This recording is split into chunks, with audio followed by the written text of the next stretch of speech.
बिस्मिल्लाहिर्रहमानिर्रहीम। नाजरीन, माँ बाप के 3 अमल अपनी औलाद की जिंदगी खतरे में डालते हैं। हजरत अली रजी अल्लाह ताला अन्हो से एक औरत ने पूछा, क्या ऐसे भी मेरे कोई अमल हो सकते हैं जो मेरी औलाद के लिए खतरे का बायस बन सकते हैं? तो हजरत अली ने फरमाया कि माँ बाप के 3 ऐसे काम जो कि औलाद को मौत के मुंह तक ले जाते हैं, वो 3 अमल ये हैं। मुस्लिम शरीफ की हदीस में ये बात रिवायत है कि हजरत मोहम्मद मुस्तफा सल्लल्लाहु अलैहि वसल्लम ने फरमाया, अगर मैं माँ बाप को इस दुनिया में जिंदा पाता तो अगर मैं इशा के फर्ज पढ़ रहा होता, अगर मेरे माँ बाप में से कोई मुझे आवाज देता तो मैं नमाज छोड़कर इन्हें लब्बैक कहता। एक दफा हजरत अली रजी अल्लाह ताला अन्हो अपने हुजरे में मौजूद थे कि एक बुरी औरत आई और अर्ज की, ए अमीरुल मोमिनीन, मेरी 2 ही औलादें हैं, एक बेटा और दूसरी बेटी। वो दोनों ही नाफरमान हैं और वो दोनों अक्सर बीमार रहते हैं। मेरी बेटी का रिश्ता लेने के लिए कोई तैयार नहीं और बेटे को कोई रिश्ता देने के लिए तैयार नहीं। मैं ऐसा कौन सा अमल करूं जिससे इनकी जिंदगी में बरकत आए और वो अमल इन्हें नफा दे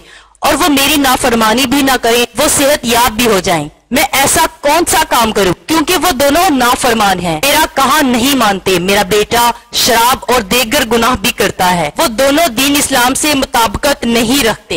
ए अमीरुल मोमिनीन, मुझे कोई ऐसा अमल बताएं जिससे वो दोनों राह रास्त पर आ जाएं, दोनों के रिश्ते भी हो जाएं, वो फर्मा बरदार भी बन जाएं और दोनों सेहतमंद भी हो जाएं। हजरत अली रजी अल्लाह ताला अन्हो ने इस औरत से फरमाया कि माँ बाप के 5 ऐसे गुनाह जिनकी सजा औलाद को भी मिलती है, वो 5 अमल ऐसे हैं जिससे औलाद का ताल्लुक जुड़ जाता है। हजरत अली रजी अल्लाह ताला अन्हो ने फरमाया, अगर माँ बाप ये अमल करते हैं तो इनके अमलों की वजह से औलाद भी इस जुर्म में शरीक कर दी जाती है। इस खातून ने पूछा, वो 5 अमल कौन से हैं?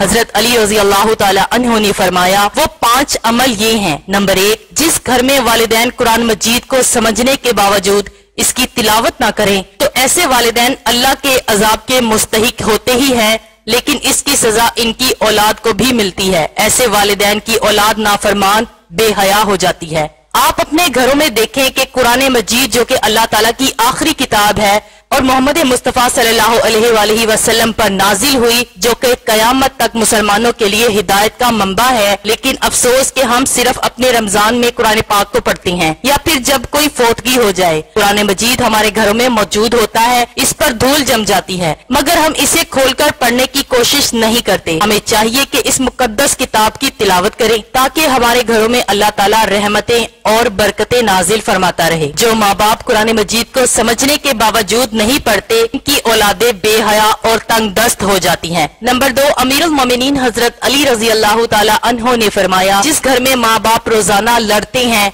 और एक दूसरे को गालियां देते हैं, जहाँ गालियां दी जाएं वहाँ शैतान ही डेरे डालते हैं, फरिश्ते नहीं, और शैतान इनको हर वक्त भड़काते रहते हैं। आप खुद सोचें कि जिस घर में हर वक्त शैतान का बसेरा हो, फरिश्ते वहां ना आए, तो ऐसा घर तो जहन्नुम ही होगा, क्योंकि फरिश्ते तो यहूदियों और मुशरिकों के घरों में नहीं आते। हजूर नबी करीम सल्लल्लाहु अलैहि वसल्लम का फरमान अक़दस है कि एक दूसरे को गालियां देना इस्लाम में हराम है। वालिदैन को देखकर औलाद जवान होती है, जैसा तर्ज अमल वालिदैन का होगा औलाद भी वैसी ही होगी। जिन बच्चों ने सारी उम्र अपने वालिदैन को लड़ाई झगड़ा करते, गालियां देते देखा, तो ऐसी औलाद से वालिदैन कैसे तवक्का रख सकते हैं कि इनकी औलाद फरमाबरदार होगी। इसीलिए हजरत अली ने फरमाया कि माँ बाप को चाहिए कि दीन इस्लाम में बातचीत के जो तरीके बताए गए हैं इन पर अमल करें ताकि इनकी औलादों की तरबियत दुरुस्त तरीके से हो। इस तरह आपकी औलादें नाफरमान और बेहया नहीं होंगी। अपने घरों में नेकी की बातें फैलाएं, अपने औलाद को नेकी का दर्स दे। अपनी बेटियों को हजरत फातिमा रजी अल्लाह ताला अन्हा और हजरत आयशा सदीका रजी अल्लाह ताला अन्हा के वाकयात बताया करें, इनके तर्जे जिंदगी के मुतल्लिक बताया करें ताकि हमारी बेटियां बाहया और पर्दादार हों। नंबर 3, मौला अली रजी अल्लाह ताला अन्हु फरमाते हैं कि माँ बाप की बेपर्दगी की वजह से उनकी औलादों पर बीमारियों का हमला होता है। हदीस सही बुखारी में हजरत अबू हुरैरा रजी अल्लाह ताला अन्हो से रिवायत है कि नबी करीम सल्लल्लाहु अलैहि वसल्लम ने फरमाया कि पर्दा औरत पर जन्नत वाजिब है, जबकि बेपर्दा औरत पर जहन्नुम वाजिब है। जिस घर में बेहयाई बेपर्दगी होती है तो अल्लाह के फरिश्ते ऐसे घरों में रहने वालों के लिए बद्दुआ करते हैं और शैतान ऐसे घरों को अपना बसेरा बना लेते हैं। जहाँ बेपर्दगी आम हो, इस घर की औलादे बेहया, नाफरमान और गलत कामों का शिकार हो जाती हैं। यही नहीं बल्कि परेशानियां और मुसीबतें ऐसी औलाद का मुकद्दर बनती हैं। ये उनके वालिदैन की बेपर्दगी की वजह से होता है। जिस घर में बेहयाई होती है वहां अल्लाह की बरकत और रहमत नहीं होती।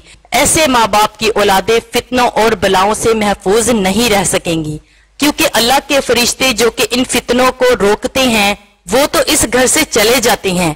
ऐसी औलादें माँ बाप की नाफरमानी करती हैं और हमेशा परेशानी में मुब्तला रहती हैं। माँ बाप को चाहिए कि पर्दे का खास ख्याल रखें ताकि उनकी औलादें भी उनकी पैरवी करें। आपने मुशाहिदा किया होगा कि आपके इर्द गिर्द जो माँ बाप पर्दे का ख्याल नहीं रखते तो उनकी बातें जुबान ज़दे आम होती है। अक्सर औरतें ये कहती हुई दिखाई देती हैं कि पर्दा दिल का होना चाहिए। तो ऐसी औरतों को अल्लाह के गजब से डरना चाहिए कि क्या इनका दिल हजरत फातिमा तो ज़हरा और हजरत आयशा के दिल से ज्यादा पाक है? अगर उनके लिए पर्दे का हुक्म था तो आज की खवातीन अपने आप को किस जगह पर देखती हैं? नाजरीन, अपनी बेटियों को हजरत फातिमा तो ज़हरा रजी अल्लाह ताला अन्हा के वाकयात बताएं और इन्हें बताएं कि इनकी रोल मॉडल कौन होनी चाहिए। आपको हजरत फातिमा तो ज़हरा सलामुल्लाह अलैहा का एक वाकया सुनाते हैं। शादी के बाद नबी करीम सल्लल्लाहु अलैहि वसल्लम हजरत फातिमा के घर जा रहे थे कि रास्ते में एक नाबीना सहाबी बैठे हुए थे। आप रजी अल्लाह ताला अन्हा ने अपने चेहरे को ढांप लिया। नबी करीम सल्लल्लाहु अलैहि वसल्लम ने कहा, बेटी फातिमा, ये सहाबी तो नाबीना है, आपने क्यों चेहरा ढांप लिया? तो हजरत फातिमा रजी अल्लाह ताला अन्हा ने कहा कि बाबा जान, मुझे गैर महरम से पर्दे का हुक्म दिया गया है, ना कि इन अफराद से जिनको नजर आता है। नाजरीन, ये यहूदियों की चाल है कि जिद्दत के नाम पर बेहयाई को मुस्लिम मुआशरे के अंदर परवान चढ़ाना। लिहाजा इस दौर में जितना हो सके अपनी औलाद को सहाबा कराम और अहले बैत की जिंदगियों के मुतल्लिक बताएं। नंबर 4, हजरत अली रज़ी अल्लाह ताला अन्हा ने फरमाया कि वो वालिदैन जो कि दूसरे की औलाद के बारे में बुरा सोचते हैं, इन्हें देखना चाहिए कि अगर वो दूसरे की औलाद के बारे में बुरा सोचेंगे तो इनकी औलाद भी इस बुरे अमल से बच नहीं पाएगी। अल्लाह ताला इनकी औलादों के लिए बुरा करता है, क्योंकि अल्लाह ताला बड़ी रहमान और रहीम जात है। अल्लाह ताला माँ से ज्यादा अपने बंदे से मोहब्बत करते हैं। अगर तुम किसी की औलाद को जो परेशानी में डालोगे तो अल्लाह ताला वही नजरिया तुम्हारी औलादों पर मुसल्लित फरमा देंगे, क्योंकि जैसा करोगे वैसा भरोगे। जैसा तुम दूसरों की औलादों से मुतल्लिक सोचते हो, अल्लाह ताला वही नजरिया दूसरों के जहन में तुम्हारी औलादों के मुतल्लिक बना देता है। जैसा तुम किसी की बेटी के बारे में चाहते हो, अल्लाह ताला वैसा ही तुम्हारी बेटी के साथ करता है। हदीस पाक का मफहूम है कि नबी करीम सल्लल्लाहु अलैहि वसल्लम के एक सहाबी आए और अर्ज की, या रसूलल्लाह, फलां सहाबी औरत को छुप छुप कर देखती हैं। तो आप सल्लल्लाहु अलैहि वसल्लम ने इस सहाबी से फरमाया, इस सहाबी को बुला कर लाओ। जब वो सहाबी आपकी खिदमत अक़दस में हाजिर हुए तो आपने इससे कहा कि तुम अपने घर की हिफाजत की जिम्मेदारी छोड़ गए हो क्या? सहाबी ने जवाब दिया, नहीं, मैं तो अपने घर की आपके फरमान के मुताबिक निगहबानी करता हूँ। आप सल्लल्लाहु अलैहि वसल्लम ने फरमाया, जाओ घर जाकर देखो क्या आपका घर महफूज भी है या नहीं। वो सहाबी जब घर गए तो देखा कि इसके घर की एक दीवार गिर चुकी थी। वो सहाबी वापस आए, आप सल्लल्लाहु अलैहि वसल्लम की खिदमत में हाजिर हुए और पूछा, या रसूलल्लाह, ये क्या मामला है? तो आप सल्लल्लाहु अलैहि वसल्लम ने फरमाया, अगर तुम किसी की औरत को देखोगे तो अल्लाह ताला तुम्हारे घर की दीवारें गिरा देगा। दूसरों की बेटियों को अपनी बेटियां समझो, हर बहन को अपनी बहन समझो, ताकि तुम्हारी इज्जतें भी महफूज रह सकें।